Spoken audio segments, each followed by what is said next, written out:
Wabihamdi. Assalamualaikum warahmatullahi wabarakatuh. Adik-adik mahasiswa semester 5, Prodi Tadris Fisika yang saya banggakan. Pada kesempatan yang baik ini saya akan mencoba menjelaskan materi yang sudah saya share pada pekan lalu, yaitu pengantar inovasi pembelajaran fisika di era revolusi industri 4.0. Tentu di antara adik-adik mahasiswa bertanya, apa sih revolusi industri 4.0? Jadi revolusi industri 4.0 merupakan fase baru ya, dalam revolusi industri yang sangat berfokus pada interkonektivitas, otomatisasi, pembelajaran mesin dan data ya. Jadi data waktu nyatanya atau real time. Nah, tentunya ini sangat penting untuk kita pahami di awal mempelajari inovasi pembelajaran fisika. Mengapa? Karena kita hidup di zaman ini gitu ya. Di zaman era revolusi 4.0 yang mana interkonektivitas itu sangat masif saat ini. Jadi ketika Anda terhubung antara individu satu dengan individu yang lain, walaupun berbeda benua, berbeda negara, kita bisa saling berkoneksi dengan menggunakan beberapa device yang ada, gadget Anda atau laptop yang Anda miliki. Ya. Nah, ini sekilas bagaimana empat ya, empat zaman revolusi industri yang sudah kita pelajari atau yang sudah kita dengar. Yang mana di awal dikenal dengan revolusi industri 1.0 yang ditandai dengan ditemukannya mesin uap pada saat itu ya. Salah satu fisikawan yang terkenal di Inggris yaitu James Watt, dia menemukan mesin uap untuk membantu industri-industri yang ada yang semula menggunakan tenaga manusia menggunakan tenaga uap. Jadi dengan ditemukannya mesin uap, mode transportasi yang ada pada saat itu hanya kuda mungkin atau kereta kencana atau kapal laut yang dikayuh dengan dayung atau turbin yang digerakkan oleh manusia. Pada saat itu sudah ditemukan mesin yang berpenggerak menggunakan mesin uap. Salah satunya adalah menggunakan kereta api uap gitu ya. Kemudian pada era revolusi 2.0 dikenal dengan ditemukannya listrik ya. Salah satu penemu Bohlam pada saat itu yang terkenal yaitu siapa yang masih ingat, yang sampai melakukan 999 kali percobaan dan itu gagal ya, setelah melakukan percobaan terakhir baru berhasil. Siapa yang masih ingat? Thomas Alva Edison gitu ya. Thomas Alva Edison. Dia menemukan bohlam. Nah, tentunya electricity atau tenaga listrik ini sangat erat juga kaitannya dengan perkembangan teknologi listrik ya, yang disumbangkan oleh fisikawan kita, Michael Faraday mungkin di situ ya, dan Ørsted ya, bagaimana menghubungkan antara medan listrik dengan medan magnet dan sebagainya sehingga kita bisa merasakan manfaat dari energi listrik. Kemudian pada era berikutnya, era revolusi industri 3.0, di situ ditandai dengan ditemukannya berbagai komputer gitu ya, bahkan gadget. Nah, ini tentunya sangat berefek mulai dari tahun 1969 sampai di awal-awal tahun 2000-an ya. Itu sangat kita bisa menikmati sekali dengan gadget yang kita miliki. Yang semula dulu ketika kita mendengarkan audio hanya menggunakan kaset misalnya atau tape recorder. Nah, saat itu ya kita bisa mendengarkan hanya dengan ukuran kecil, MP3 player, kemudian kita bisa melihat jam, kemudian kita bisa berkomunikasi melalui jam atau smartwatch yang kita miliki. Ini sangat apa ya, bagi orang-orang yang merasakan susahnya hidup di tahun 90-an, eh, hanya menggunakan mesin ketik dan sebagainya, setelah ditemukannya komputer, ya itu sangat bermanfaat sekali. Bayangkan kalau kita mengetik pakai mesin ketik ya, kalau salah kita harus tip X satu persatu, ketik ulang. Iya kalau benar posisinya pas diketik gitu ya. Kalau salah ya harus ulang lagi, membuat dokumen dari baru gitu ya. Beda halnya kalau dengan laptop ada aplikasi atau ada tombol yang bisa untuk mendelete atau mengundo ya, mengulang kembali tahapan-tahapan yang sudah kita lakukan. Kemudian di era revolusi 4.0 di sini dikenal dengan intelijensi artifisial gitu ya. Jadi bagaimana uh, intelijensi itu di, dibuat gitu ya. Jadi intelijensi buatan gitu ya. Seperti robot, bahkan ada beberapa peralatan lain ya yang sangat canggih gitu ya. Bahkan pada zaman ini gitu ya, drone yang kita pakai untuk melihat video tidak hanya digunakan untuk itu, tapi bisa juga digunakan untuk drone yang ukuran besar sebagai mode transportasi. Jadi adik-adik mahasiswa bayangkan bagaimana sekarang, saya pernah lihat videonya beberapa pekan yang lalu. Jadi seseorang yang ingin bepergian gitu ya, menggunakan drone tersebut, cukup dia klik posisi awal dan posisi akhir mau kemana dia. Dia akan di remote dari sistem, dia akan berjalan sesuai dengan yang diinginkan. Gitu. Baik. Jadi apa penciri industri 4.0? Cirinya seperti ini ya. Adanya internet untuk semua. Ketika Anda sekarang mau beli sesuatu menggunakan berbagai macam aplikasi yang ada, cukup di kamar, diklik, kemudian tinggal dipesan, setelah itu transfer uang juga menggunakan mobile banking, tidur-tidur, beberapa hari berikutnya dia akan datang sendiri begitu. Ya, jadi pelayanan juga seperti itu. Ketika misalnya listrik padam, sekarang tinggal kita tekan aja PLN mobile misalnya ya. Oh, di posisi ini listriknya padam, apa kira-kira permasalahannya, nanti akan kita diinformasikan ya.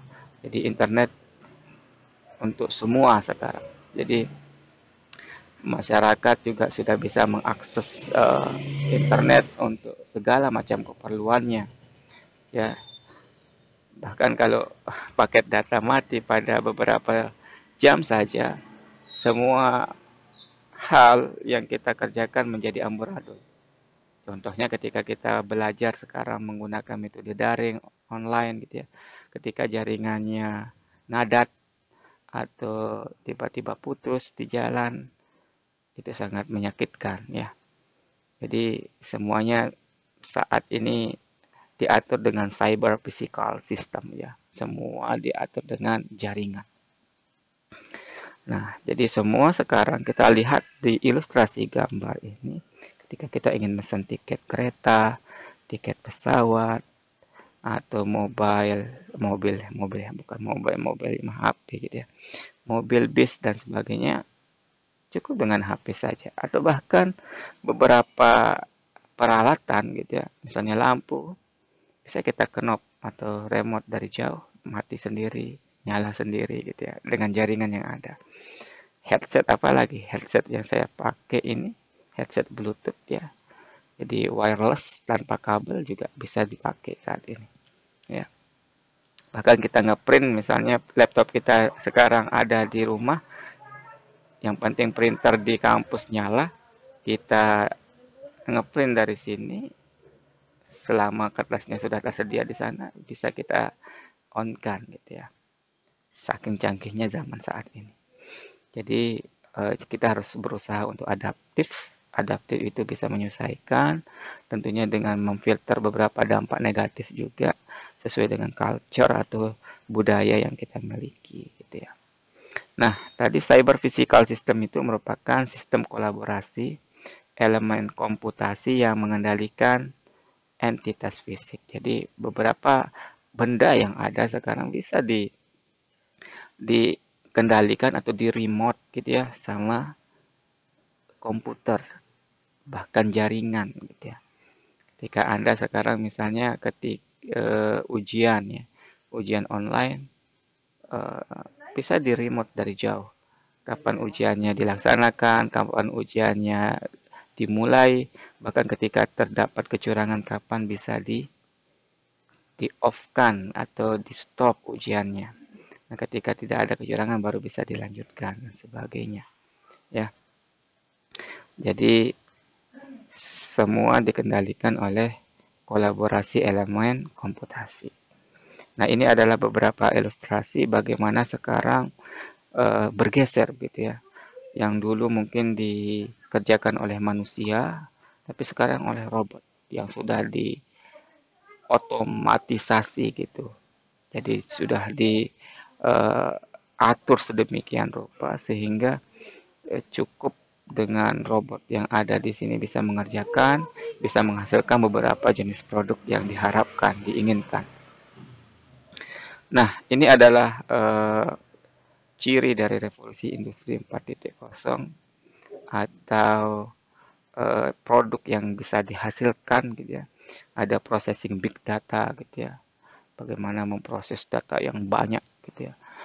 Misalnya data penduduk Indonesia diproses gitu ya. Cukup dengan menyebarkan angket secara online nanti akan terlihat berapa orang yang menjadi petani, jadi nelayan, jadi pegawai negeri misalnya dan sebagainya. Berapa orang yang miskin, yang berkecukupan atau yang kaya raya, semua itu bisa diproses walaupun datanya sangat banyak dengan sangat mudah dengan waktu yang cepat gitu ya. Kemudian ada artificial intelligence ya. Jadi kecerdasan buatan seperti robot tadi itu. Kemudian ada bioteknologi, biotek ya. Jadi bagaimana kita bisa memanfaatkan teknologi untuk kehidupan baik itu tanaman, tumbuhan maupun hewan gitu ya. Ketika kita ingin menghasilkan produk unggul, kita bisa mengkawin silangkan antara eh, apa namanya bibit yang satu dengan bibit yang lain. Bagaimana sekarang kita bisa dengan mudah mendapatkan semangka tanpa biji atau mangga yang besar dan manis gitu ya. Bahkan kita bisa memperbanyak atau memproduksi sapi dengan pembuahan di luar rahim dan sebagainya. Ya, ini sangat memungkinkan pada saat ini. Kemudian ada 3D printing. Jadi 3D printing ini kalau dulu kan kita bisa mencetak dalam posisi dua dimensi, dalam keadaan dua dimensi, tapi sekarang bisa dalam bentuk tiga dimensi. Bagaimana mangkok itu dibentuk hanya dengan komputer gitu ya, atau beberapa bebatuan atau batako dan sebagainya itu dibentuk hanya dengan komputer. Bahkan beberapa jenis mobil bagian-bagiannya itu langsung gitu ya dicetak dengan komputer. Kemudian ada autonomous transport. Jadi tadi seperti yang saya sebutkan, sekarang cukup dikendalikan dengan aplikasi Google misalnya atau aplikasi yang lain. Jadi transportasi itu bisa berjalan secara otomatis. Jadi penumpangnya tinggal masuk ke dalam, nanti dia akan berjalan sendiri, dia akan mendeteksi apa yang ada di depannya, kapan dia akan ngerem, kapan dia berhenti, kapan dia jalan belok kiri kanan dan sebagainya. Ya, sama dengan drone tadi ya, seperti itu. Nah, ini adalah beberapa skill yang mestinya kita miliki ya. Dan ini perbedaan skill yang terjadi yang perlu kita uh, pupuk dari sekarang, kita bina dari sekarang. Untuk tahun 2020 kita lihat di sini bagaimana kita bisa menyelesaikan yang apa namanya, permasalahan yang kompleks, ini penting. Ini juga di tahun 2015 juga iya gitu ya. Critical thinking, berpikir kritis, kreatif, bagaimana kita memanajemen masyarakat atau individu, bagaimana kita bisa mengkoordinasi antara yang lain ya. Kemudian bagaimana kita bisa mengendalikan emosi kita supaya eh, emo- emosi kita menjadi baik gitu ya, dan sebagainya ya. Ini yang penting untuk kita apa ya istilahnya, kita miliki. Nah, dampak revolusi industri 4.0 tentunya banyak ya, khususnya untuk dunia kampus. Ya, hubungan internal kampus tentunya. Bagaimana hubungan antara dosen dengan mahasiswa yang beda generasi. Ini sangat apa istilahnya ya, sangat perlu untuk kita pahami, baik kita sebagai dosen maupun Anda sebagai mahasiswa.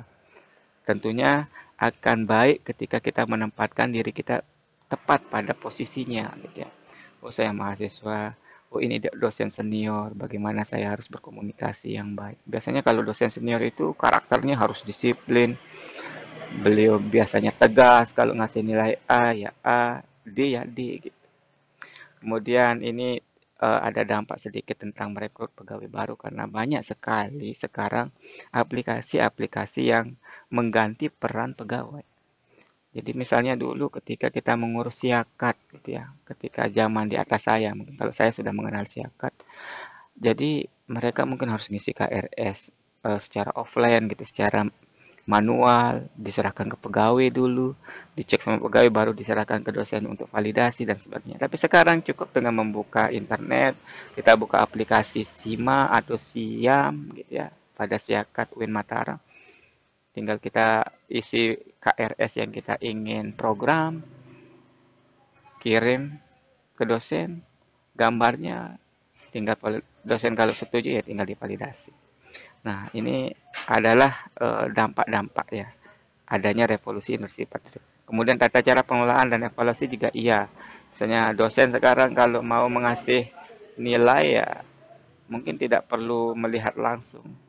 Cukup video call mungkin nanti terus sebarkan tes, angket, bisa melakukan penilaian. Khususnya untuk dosen ini. Untuk pengelolaan dan evaluasi pada tingkat prodi atau kampus tentunya akan lebih lebih banyak lagi yang dilakukan ya, menggunakan aplikasi-aplikasi yang ada. Nah, siapa sih yang akan menjadi pemenang di era revolusi industri 4.0? Tentunya mereka yang inovatif. Ini yang pertama ya, yang menduduki ranking pertama. Makanya orang-orang yang bisa membuat aplikasi yang baru, misalnya kayak Tokopedia, Traveloka, atau Bukalapak, dan sebagainya, itu mereka akan menjadi pemenang. Buktinya banyak aplikasi-aplikasi yang sekarang kita gunakan tidak lepas dari itu. Kita mau belanja online ya pakai itu. Bahkan bisa mengalahkan perusahaan-perusahaan dagang yang besar seperti Matahari, seperti Ramayana yang mungkin sekarang mau gulung tikar gitu ya. Atau ada juga namanya kalau di Malang itu Malang Town Square dan sebagainya. Kemudian yang posisi kedua mereka yang adaptif. Setidaknya mereka bisa menyesuaikan diri dengan perkembangan teknologi yang ada. Atau setidaknya mereka yang bisa mengcopy lah, bisa mengikuti gitu. Nah, jadi kalau hanya mengandalkan seperti kata dalam tempurung gitu, ya kita tidak bisa akan maju. Kita harus berusaha dari sekarang membekali diri untuk bisa IT. Minimal bisa sebagai user atau pengguna lah. Walaupun belum bisa mencipta suatu software atau aplikasi, minimal kita bisa menggunakan software tersebut. Misalnya Corel Draw, kita bisa membuat poster gitu ya untuk pembelajaran nanti, atau bisa kita membuat video pembelajaran dengan beberapa aplikasi yang ada. Ini penting ya kita miliki. Kenapa ini saya menjadikan sebagai latar belakang karena bisa menjadi gambaran dari awal di mana sih posisi kita saat ini. Untuk membuat inovasi pembelajaran fisika ya kita harus sesuaikan dengan zaman yang ada begitu. Walaupun sisi baik yang sebelumnya secara konvensional juga ada beberapa yang perlu kita pertahankan. Nah, tantangan kita dalam meningkatkan daya saing dan produktivitas di era revolusi 4.0 tentunya adalah sumber daya manusia. Saya sebagai dosen, Anda sebagai mahasiswa ini tantangan. Kenapa? Karena ada kesenjangan antara eh, zaman dosen dengan mahasiswa. Untuk lebih jelasnya bisa kita lihat di sini ada multiple generation, ya, yang mana kita bisa membagi menjadi 5 generasi sampai tahun 2020 atau 2021 saat ini. Ada yang disebut dengan zaman yang lahir pada tahun 900-an sampai 945. Ini disebut dengan tradisionalis, ya. Mungkin banyak yang sudah wafat ini. Jadi karakternya disiplin gitu ya. Kemudian karena pada saat itu mungkin dibutuhkan orang-orang yang seperti itu, ya. Kalau perang ya harus hadir tepat waktu, kalau tidak ya bisa meninggal gitu ya. Kemudian boomers pada tahun 46 sampai 64. Mungkin ada beberapa dosen kita yang usianya sekian, jadi orangnya banyak mencoba eksperimental gitu ya. Karena belum ada beberapa hal yang ajak pada saat itu. Ajak artinya yang rigid, yang sudah mantap keilmuannya. Nah, pada generasi X ya, ada yang bersifat independen, ya, mandiri.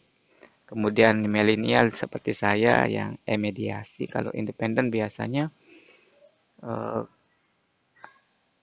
kalau sudah kasih nilai sekian ya sekian gitu. Tapi kalau kita yang milenial ya mungkin bisa dimediasi, bisa kita diskusikan kenapa kok nilainya begini, apa permasalahannya, bisa nggak lebih baik lagi dan sebagainya. Ini kalau kita kaitkan dengan di kampus gitu ya. Kemudian generasi Anda ini ya, generasi 20, Gen 20, jadi penuh dengan ekspektasi, jadi penuh dengan pengharapan gitu.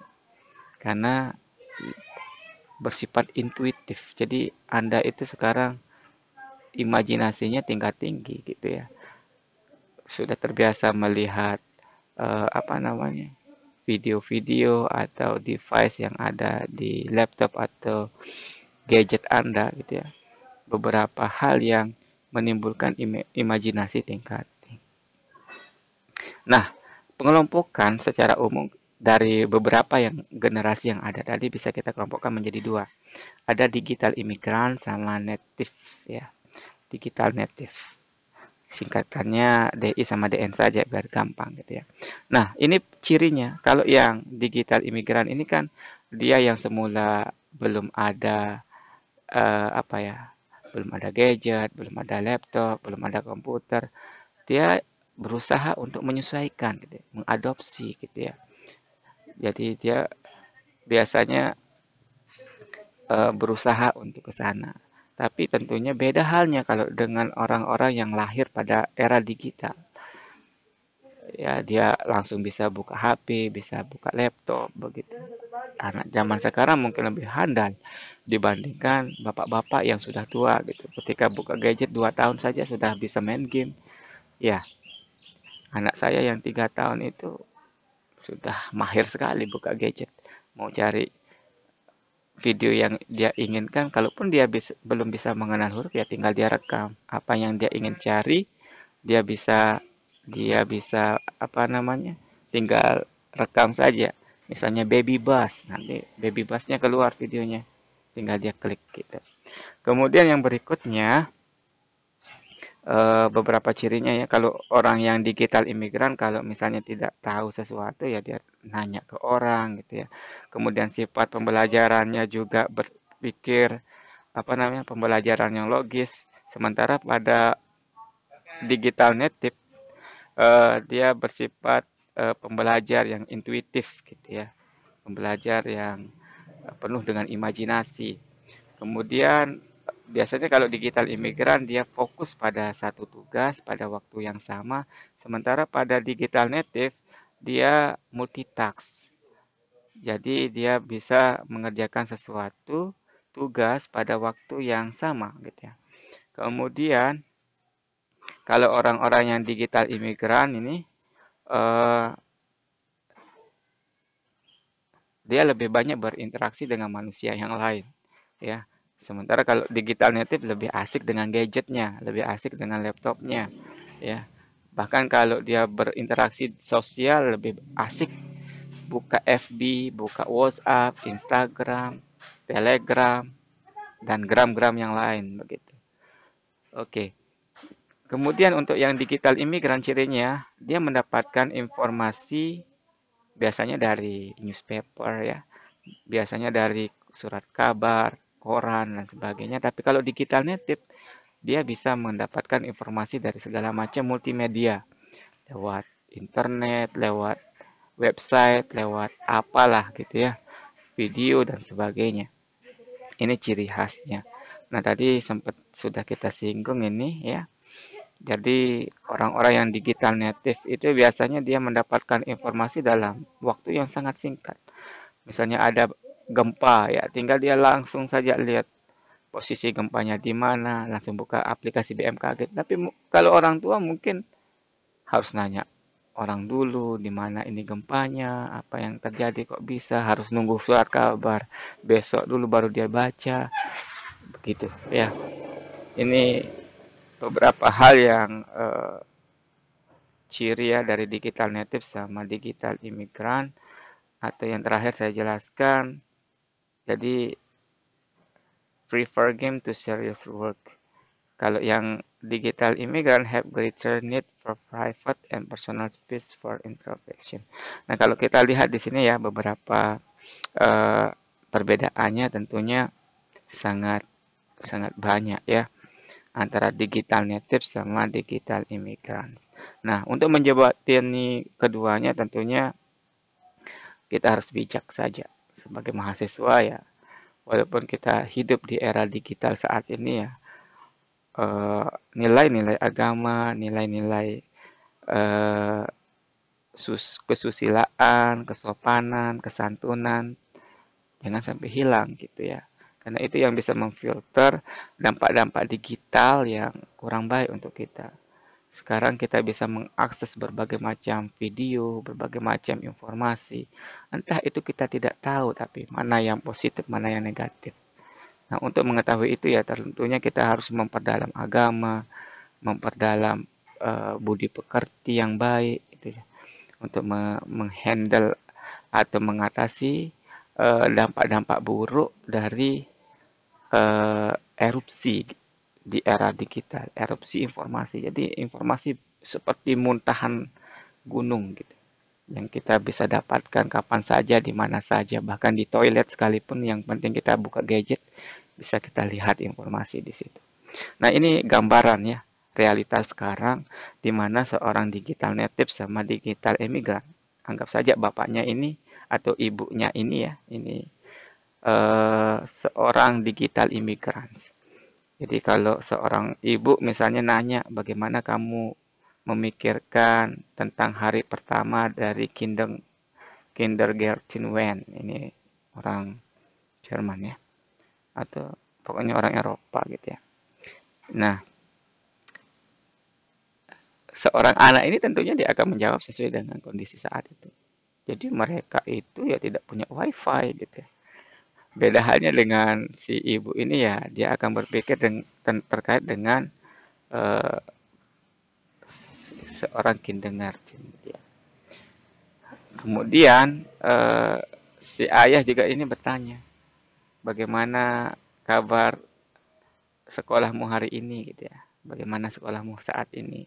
Setelah pulang sekolah mungkin ditanya seperti si anak menjawab, you can read all about it on my blog that gitu ya. Jadi dia menjawab tinggal baca blog saya aja gitu Bapak gitu ya.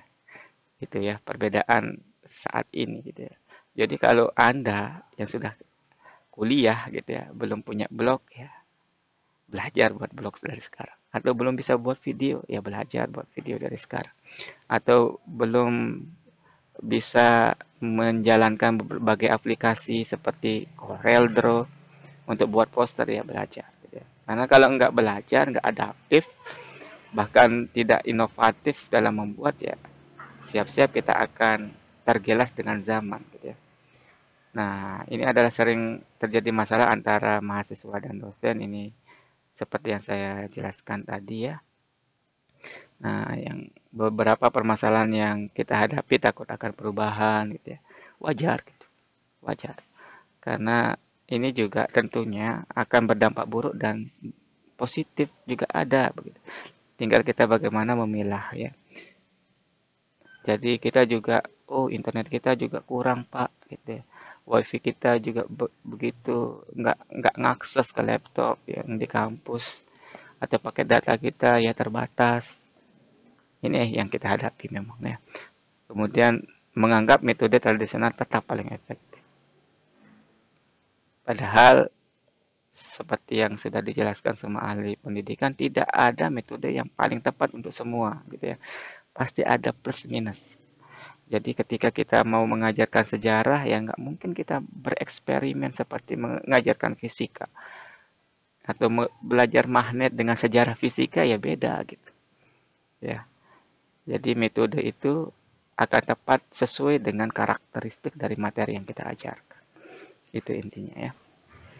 Nah, bagaimana menjembatani DI dengan DN serta beradaptasi dengan revolusi industri? Ya, kita harus berusaha keluar dari dunia nyaman kita, zona nyaman kita gitu ya. Kita harus mau belajar lebih baik, mau meningkatkan capability kita gitu ya. Yang semula tidak bisa komputer ya kita belajar, yang semula tidak bisa pernah buka internet ya kita buka lah minimal seperti itu. Nah, bagaimana caranya ya kita gunakan bahasa yang tepat ya. Misalnya kalau berhadapan dengan dosen yang digital imigran gitu ya, atau yang bombers gitu ya, atau yang tradisionalis ya kita harus pandai-pandai menempatkan posisi kita. Jangan sampai mereka stroke, mereka jantungan gara-gara sikap kita yang kurang ajar gitu ya. Kemudian tinggalkan cara-cara lama, walaupun ada yang perlu kita pertahankan mestinya ada gitu ya. Tapi ya kita berusaha untuk beradaptasi dengan teknologi-teknologi yang ada. Jadi lebih lebih bersifat harder, better, faster, stronger. Ini juga penting gitu ya. Bekerja keras, lebih baik, lebih cepat, lebih lebih kuat gitu ya. Ini juga penting. Ini adalah beberapa hal yang tentunya juga kita perlukan gitu ya. Merespon terhadap kebutuhan industri 4.0 di mana manusia dan mesin menyatu untuk menghasilkan produk-produk baru. Jadi kita harus menjembatani. Kalau mesin semua kita pakai kasihan juga gitu ya. Kasihan juga sumber daya manusia tidak kita bisa manfaatkan semaksimal mungkin. Ya kita harus bijak lah gitu ya, memanfaatkan teknologi yang ada. Kemudian memanfaatkan semua potensi teknologi digital yang tersedia secara global gitu ya. Kita coba memanfaatkan, membuat cetak biru pembelajaran atau blue plan ya. Jadi apa ya perencanaan yang bagus gitu ya untuk masa depan kita gitu ya. Baik, ini beberapa hal yang berdampak pada sistem pendidikan. Jadi bagaimana guru mengajar pada zaman ini juga penting. Ya, pembelajaran online yang baik itu seperti apa itu juga penting gitu ya. Kemudian bagaimana siswa belajar, kemudian apa yang perlu untuk diajarkan, kemudian bagaimana eh, belajarnya gitu ya. Kemudian aturan apa saja yang perlu untuk diterapkan pada dosen atau guru atau siswa gitu ya. Dan atribut apa yang perlu juga untuk dosen dan siswa. Ini hal-hal yang mungkin perlu dipikirkan dari sekarang, terutama kepada adik-adik mahasiswa yang nanti akan menjadi calon guru gitu. Ya, jadi karena kita hidup di era revolusi 4.0, ya masalah digitalisasi, masalah teknologi informatika harus kita kita miliki. Mungkin demikian yang bisa saya sampaikan. Ini sekilas saja ya. Saya coba membuat video yang ringkas begitu. Untuk lebih jelas ya silakan dibaca ulang. Ada juga di buku yang sudah saya susun. Semoga yang disampaikan bermanfaat. Wabillahi taufiq wal hidayah. Wassalamualaikum warahmatullahi wabarakatuh.